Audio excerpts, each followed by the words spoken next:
Welcome back to Record Rift, where we uncover the seismic events that reshaped our world. Today, we're diving into one of the most defining moments of the 20th century, the Partition of India in 1947.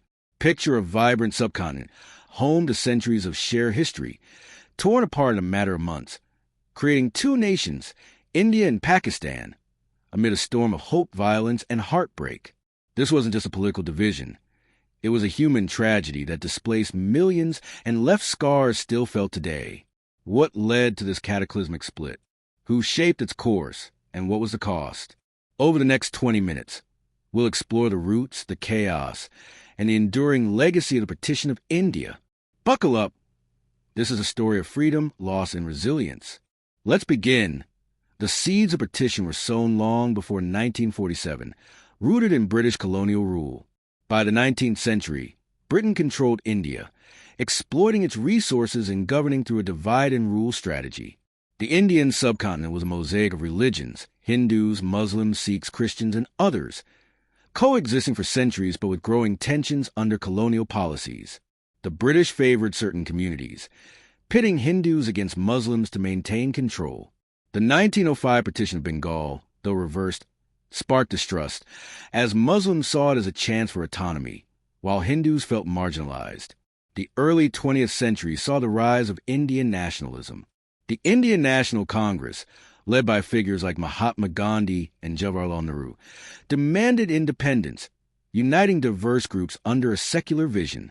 But the All India Muslim League, under Muhammad Ali Jinnah, argued that Muslims, a third of India's 400 million people, needed a separate nation to protect their rights. By the 1930s, Jinnah's two-nation theory gained traction, claiming Hindus and Muslims were distinct nations. World War II accelerated the crisis. Britain, weakened, relied on Indian troops and resources, promising eventual independence. The 1942 Quit India movement, led by Gandhi, demanded immediate freedom, while Jinnah's call for Pakistan grew louder. By 1946, with Britain exhausted and India on the brink of unrest, partition became inevitable.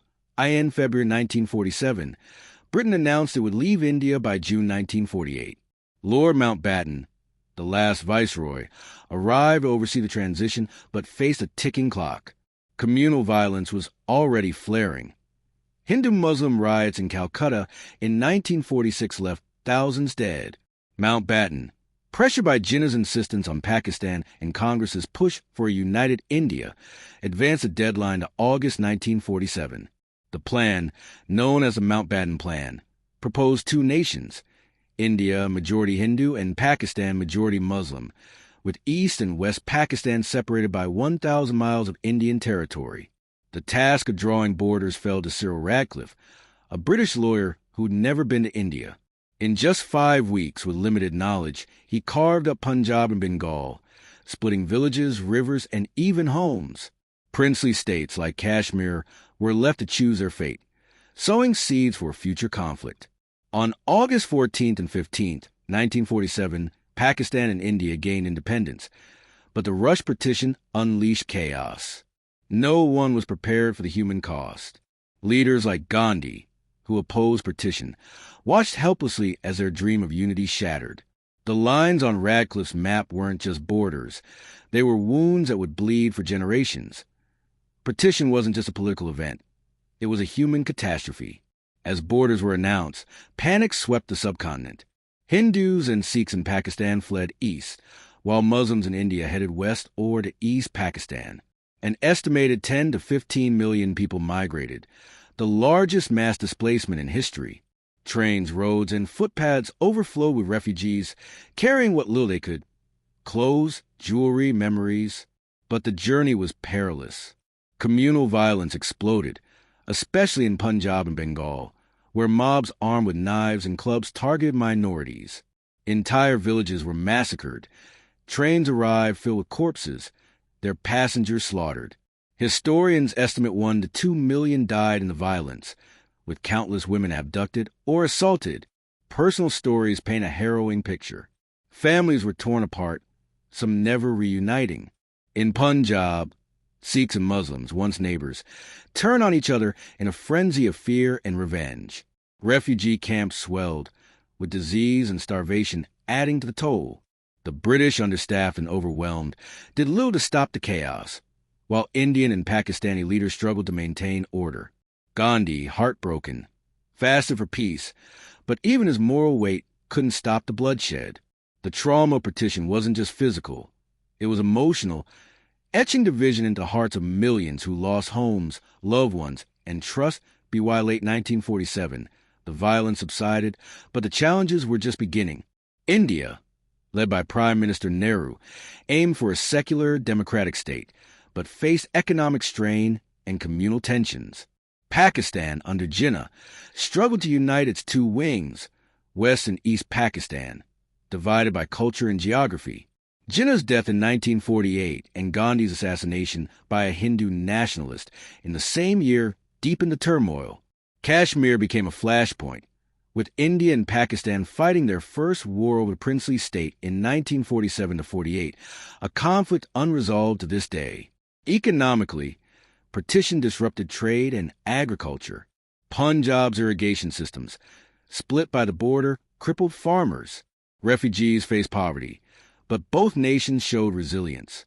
India built a vibrant democracy, while Pakistan navigated military rule and identity struggles. The cultural impact was profound. Literature, film, and art, like the works of Saadat Hasan Manto, captured partition's pain. Families divided by borders clung to memories, passing stories to new generations. The creation of East Pakistan, later Bangladesh, independent in 1971, highlighted the complexity of forging national identities from colonial ashes. The partition of India remains one of history's most profound upheavals. It birthed two nations, but at a staggering cost. The violence and displacement left deep scars, fueling mistrust that lingers in India-Pakistan relations. Kashmir remains a global hotspot, with wars in 1965, 1971, and 1999 tied to partition's unresolved borders. Yet, the legacy isn't just a vision. India and Pakistan built distinct identities, blending ancient traditions with modern aspirations. The diaspora, millions of South Asians worldwide, carry partition stories, shaping global culture. Partition also reshaped history's view of decolonization. Britain's hasty exit showed the dangers of imperial withdrawal without planning, a lesson echoed in other post-colonial conflicts. Today, oral histories, museums, and films like Gandhi or Earth keep the memory alive, reminding us of both humanity's capacity for violence and its resilience. The partition of India teaches us that freedom comes at a price, and unity is fragile. Its echoes, political, cultural, and personal, still shape our world. That's a heart-wrenching story of the partition of India, a moment of liberation and loss that changed millions of lives. What do you think? Could partition have been less violent, or was it inevitable? Share your thoughts in the comments, and let us know what historical turning point you want us to explore next on Record Rift.